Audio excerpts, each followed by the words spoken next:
আমার মেয়েটা 21 বছর বয়সে এক কোরিয়ান লোককে বিয়ে করেছিল। তারপর থেকে টানা 12 বছর সে বাড়ি ফেরেনি। তবে প্রতি বছর ঠিকই 8 মিলিয়ন টাকা পাঠায়। গত বড়দিনে হঠাৎ করে সিদ্ধান্ত নিলাম ওকে না জানিয়ে আমি নিজেই ওর কাছে চলে যাব। কিন্তু দরজা খুলে যা দেখলাম আমি একদম জমে গেলাম। সেই সকালটা আমি কোনোদিন ভুলবো না। হাতে প্লেনে টিকিট, বুকের ভিতর ধুকধুকানি।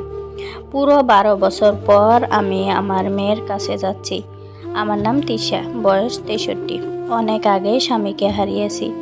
একমাত্র মেয়ে মীরাকে একাই বড় করেছি। মীরা ছোটবেলা থেকেই ভীষণ মেধাবী, শান্ত আর সুন্দর ছিল। সবাই বলতো ওর ভবিষ্যৎ খুব উজ্জ্বল হবে। সত্যিই হয়েছে, তবে সেটা শুধু বাইরের মানুষের কাছে। 21 বছর বয়সে ওর সঙ্গে পরিচয় হয় কাং জুন নামের এক কোরিয়ান লোকের। লোকটা ওর থেকে প্রায় 20 বছর বড়। আমি প্রথম থেকে আপত্তি করেছিলাম। বয়সের এত পার্থক্য, বিদেশ চলে যাওয়া, সব মিলিয়ে ভয় লাগছিল।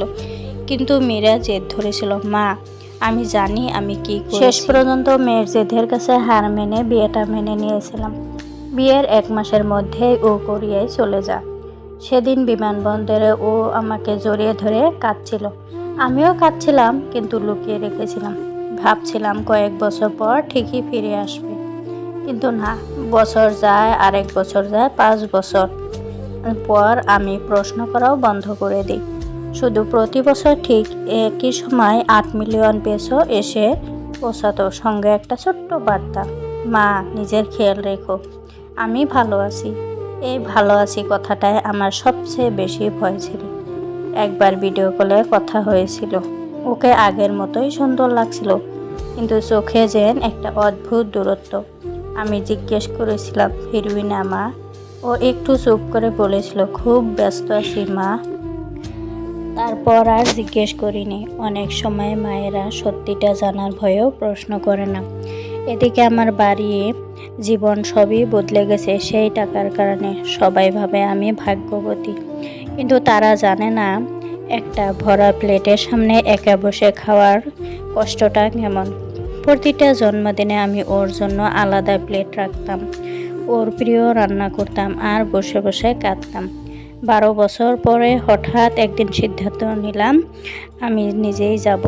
পাশের এক প্রতিবেশীর সাহায্যে টিকিট কাটা হলো। জীবনে প্রথমবার প্লেনে উঠলাম। পুরো পথটায় হাত কাঁপছিল। কোরিয়ায় পৌঁছে ঠিকানাটা ধরে একটা ট্যাক্সি, দোতলা একটা বাড়ি। বাইরে থেকে সব ঠিকঠাক, কিন্তু অদ্ভুত নীরবতা। ডোরবেল চাপলাম, কেউ দরজা খুললো না। বাইরের গেট খোলা ছিল। ধীরে ধীরে ভিতরে সবকিছু এত পরিপাটি, কিন্তু কোথাও জীবনের কোনো ছাপ নেই। ড্রয়িং রুমে ঢুকে বুঝলাম কিছু একটা ঠিক নেই।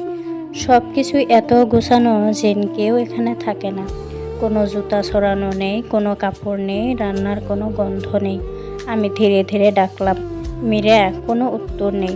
রান্নাঘরে গেলাম, অস্বাভাবিক পরিষ্কার। ফ্রিজ খুলে দেখি প্রায় ফাঁকা। উপরে উঠলাম। প্রথম ঘরে একটা বিছানা, একজন মানুষের থাকার মতো।